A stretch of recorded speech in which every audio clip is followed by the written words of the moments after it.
Share force और bending moment diagram के standard loading cases का ये थर्ड केस है। यूनिफॉर्मली डिस्ट्रीब्यूटेड लोड, एक बीम दिया है जिसका ए और बी पे सपोर्ट है, सिंपल सपोर्ट है। उस पे यूडीएल है जिसका इंटेंसिटी है स्मॉल डब्ल्यू, किलो न्यूटन पर मीटर। क्योंकि यूडीएल है तो उसका इंटेंसिटी हमेशा पर मीटर में ही गिना जाता है, और बीम का लेंथ है एल मीटर। इसका हमें शेयर फोर्स और बेंडिंग मोमेंट डायग्राम निकालना है। तो सबसे पहले हमने इसका इक्विवेलेंट डायग्राम बना लिया। देखो, यूडीएल को जब मैंने एक्सप्लेन किया था तब मैंने बताया था कि जैसे किसी बीम पे ब्रिक वर्क किया हुआ है तो that brick work is considered as UDL. और ब्रिक वर्क का जो शेप है वो कैसा रहता है, रेक्टेंगल शेप रहता है ब्रिक वर्क का। तो उसका जो पॉइंट लोड में अगर हम उसे कन्वर्ट करेंगे तो हम वो जो ब्रिक रेक्टेंगल का एरिया है, लाइक एल इंटू जो कुछ भी हाइट होगा, एच इस केस में हाइट है W, so L into W वो हो गया उसका लोडिंग का इंटेंसिटी। जैसे यहाँ पे मैंने डब्ल्यू इंटू एल लिख दिया, this is what, this is area of rectangle. तो यू डी एल यानी एक रेक्टेंगुलर लोडिंग है ऐसा, और जिसका हाइट है डब्ल्यू, लेंथ है एल, तो एरिया कितना हो गया, डब्ल्यू इंटू एल हो गया। So this is intensity of loading. और रेक्टेंगल का सी जी कहाँ पे होता है, सेंटर पे, L by two L by two. तो जब हम इस यू डी एल को पॉइंट लोड में कन्वर्ट करेंगे उस वक्त हम उसका इंटेंसिटी ऑफ लोडिंग या फिर area, that is W into L, वो लगा देंगे उसके सी जी पे। Area of rectangle W into L C G पे लगाया तो ये एल सी जी कितने पे आएगा, एल बाई टू से। तो this diagram is equivalent figure of this diagram. तो इसको हम स्टार्ट करेंगे रिएक्शन कैलकुलेशन से। सिंपल है, summation of forces in Y direction zero करेंगे, summation of moment at A equal to zero करेंगे, जैसे केस 1 और 2 में किया था। तो केस 1 और 2 में क्या था, यहाँ पे W लिखा हुआ था, बाकी ये न्यूमेरिकल सेम था। तो यहाँ पे W की जगह पे WL आ गया है अभी। सो रिएक्शन में देखो क्या आएगा, RA नीचे से ऊपर जा रहा है तो प्लस, WL ऊपर से नीचे आ रहा है माइनस, RB नीचे से ऊपर जा रहा है प्लस। ये अपन ऑलरेडी केस 1 में कर चुके हैं। तो RA plus RB equal to WL, यहाँ पे W आया था केस 1 में। दूसरा, summation of moment at A equal to zero, clockwise जाने वाले को पॉजिटिव पकड़ेंगे। तो यहाँ देखो WL के कारण A पे मोमेंट आ रहा है और WL कैसा जा रहा है, क्लॉकवाइज जा रहा है, तो इसको प्लस पकड़ेंगे।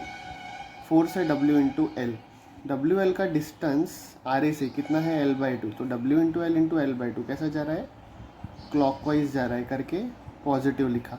उसके बाद RB के कारण A पे मोमेंट आएगा, RB इंटू ये टोटल डिस्टेंस, RB का परपेंडिकुलर डिस्टेंस A से कितना है, L है।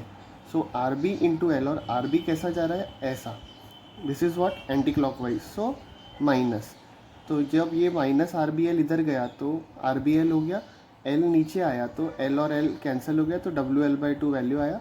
जब हमने इक्वेशन 1 में यहाँ पे रख दिया उसको, तो WL बाई टू, WL इधर है, RB का वैल्यू WL बाई टू, ये इधर गया तो minus WL by two, WL minus WL by two, मतलब 1 माइनस 1 बाई टू कितना हो गया, 1 बाई टू। तो अल्टीमेटली RA का भी वैल्यू आ जाएगा WL बाई टू। तो हम यहाँ पे वो दोनों वैल्यूज़ लिख देंगे कि RA आया WL बाई टू और RB का भी वैल्यू आया WL बाई टू। अब चलते हैं शेयर फोर्स कैलकुलेशंस की तरफ। देखो, जब पॉइंट लोड रहता है तो हम लेफ़्ट और राइट में सेक्शन लेके शेयर फोर्स निकालते हैं। इस केस में हमने रिएक्शन निकालने के लिए ये इक्विवेलेंट डायग्राम में कन्वर्ट किया था, एंड एक्चुअली यहाँ पे पॉइंट लोड एक्ट नहीं कर रहा है, ये इसका इक्विवेलेंट डायग्राम है जो रिएक्शन निकालने के हमने किया था। इस केस में यूडीएल दिया हुआ है तो हम शेयर फोर्स कैलकुलेशन यूडीएल से ही करेंगे। तो कैसा करेंगे, देखो यहाँ पे RA और RB का वैल्यू है हमारे पास WL बाई टू और WL बाई टू, ठीक है। अब shear force at left of है, यहाँ पे कुछ भी फोर्स नहीं है तो zero. Shear force at right of है यानी जस्ट यहाँ पे, तो कितना आ जाएगा, RA that is WL by two, नीचे से ऊपर जा रहा है। और कल ही हमने साइन कन्वेंशन देखा था कि नीचे से ऊपर जा रहा है तो प्लस लेंगे। उसके बाद बीच में कहीं पे भी लोड नहीं है, सीधा अपन आएंगे यहाँ पे shear force at left of B। तो shear force at left of B कितना हो जाएगा, यहाँ पे देखो ये WL बाई टू ऊपर गया और यहाँ से ये टोटल कितना है, W इंटू एल, जो कि नीचे आ रहा है। सो W into L minus, so WL by two ये प्लस है क्योंकि नीचे से ऊपर जा रहा है, और ये वाला जो है इसको पॉइंट लोड में कन्वर्ट किया W इंटू एल, तो हम इधर आ गए हैं अभी ये सेक्शन पे। तो 2 लोड रहेंगे लेफ़्ट से देखने पे। सो WL/2 प्लस और minus WL। So shear force at just left of B आया माइनस WL/2, ठीक है। और shear force at right of B यहाँ पे अगर आप देखोगे तो कितना है, WL/2 माइनस WL, यानी माइनस WL/2 यहाँ पे था, और जस्ट इधर आ गए तो ये RB भी काउंट में आ जाएगा, जिसका वैल्यू है प्लस WL/2। प्लस क्यों, क्योंकि नीचे से ऊपर जा रहा है, हम सेक्शन के लेफ्ट में देख रहे हैं, हमने सेक्शन यहाँ लिया है और लेफ्ट साइड में देख रहे हैं। तो RB कितना आ जाएगा, माइनस WL/2 प्लस WL/2। ये माइनस WL/2 जो मैंने लिखा है वो यही वाला लिखा है। आप भी ऐसा कर सकते हो, जब कभी भी shear फोर्स निकालना है तो जब नेक्स्ट वाला जो वैल्यू लिखना है वो यहाँ से कैरी फॉरवर्ड कर सकते हो एज इट इज़, अगर कोई लोडिंग में चेंज नहीं है। अगर लोड में चेंज आ रहा है तो फिर आपको इस तरह से ऐड करना पड़ेगा। मेरा कहने का मतलब है कि यहाँ पे जब मैंने shear फोर्स निकाला तो 2 ही लोड थे, जिसका वैल्यू था माइनस WL/2 ओरिजिनल वैल्यू। तो जब मुझे यहाँ पे निकालना है तो यहाँ तक का तो मैं minus WL/2 as it is लिख सकता हूँ, प्लस ये वाला लोड ऐड किया, इसीलिए minus WL/2 as it is लिखा। नहीं समझ रहा है आपको और यहाँ पे निकालना है तो आप तीनों लोड फिर से ऐड कर लो, WL/2 प्लस माइनस WL और प्लस WL/2, यानी 2 बार WL/2 ऐड कर दिया नीचे से ऊपर तो WL, और ये ऊपर से नीचे एक बार माइनस WL, अल्टीमेटली आंसर आएगा 0।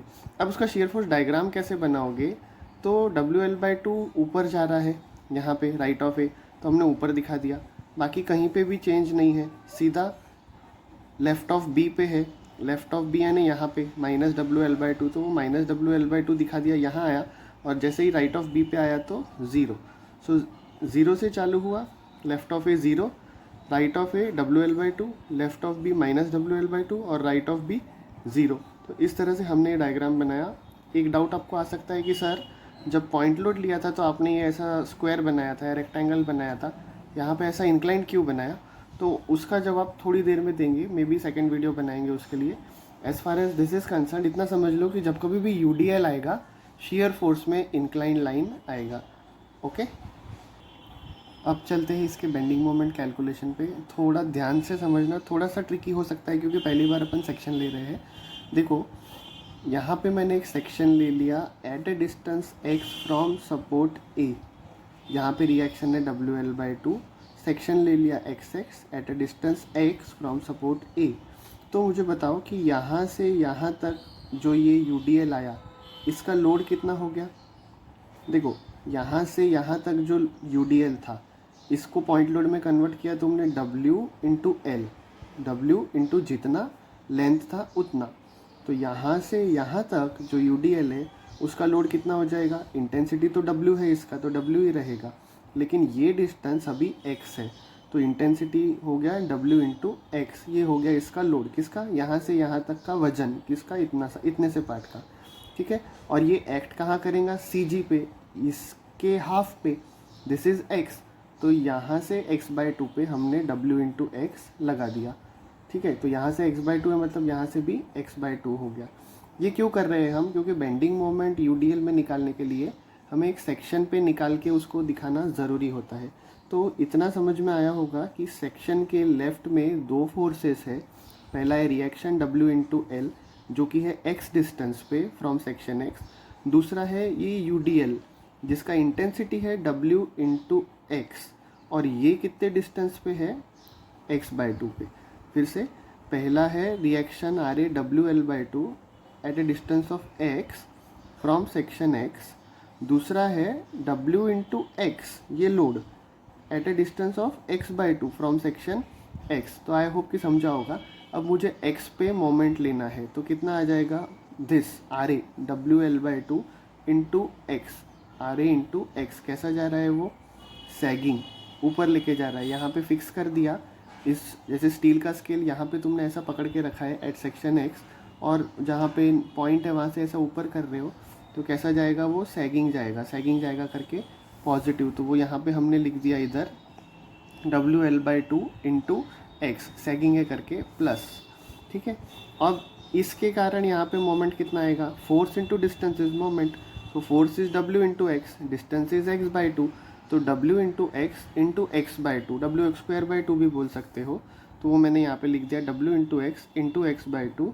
और वो कैसा जा रहा है, अगर आप देखो तो ये फोर्स इस बीम को नीचे लेके जा रहा है, हॉक करा रहा है, हॉक मतलब माइनस, तो हमने यहाँ पे लिख दिया -WX/x/2 दैट इज़ WX²/2। इतना हमने यहाँ पे लिख दिया। इन और ए और बी सपोर्ट है करके हमने सीधा सीधा लिख दिया है कि बेंडिंग मोमेंट वहाँ पे 0 आएगा। ठीक है, तो ये वाला हो गया हमारा बेंडिंग मोमेंट एट एक्स का सेक्शन। अब इन जनरल यहाँ पे यूडीएल में बेंडिंग मोमेंट मैक्सिमम आता है सेंटर पे क्यों? क्योंकि यहाँ देखो शियर फोर्स सेंटर पे 0 हो रहा है। और एक रूल बता दूँ कि जहाँ कहीं पे भी जिस पॉइंट पे भी शियर फोर्स 0 होता है उस पॉइंट पे बेंडिंग मोमेंट की वैल्यू मैक्सिमम होती है। तो हमने शियर फोर्स कैलकुलेशन के वक्त देखा था कि यहाँ पे शियर फोर्स 0 हो रहा है एट अ डिस्टेंस L/2। तो हम इस इक्वेशन में x का वैल्यू L/2 पुट करेंगे तो क्या आ जाएगा, देखो WL/2 as it is, x का वैल्यू L/2 पुट कर दिया, यहाँ पे W as it is, x का वैल्यू L/2 पुट कर दिया, x का वैल्यू L/2 पुट किया डिवाइडेड बाई 2, यहाँ पे थोड़ा सा ध्यान देना।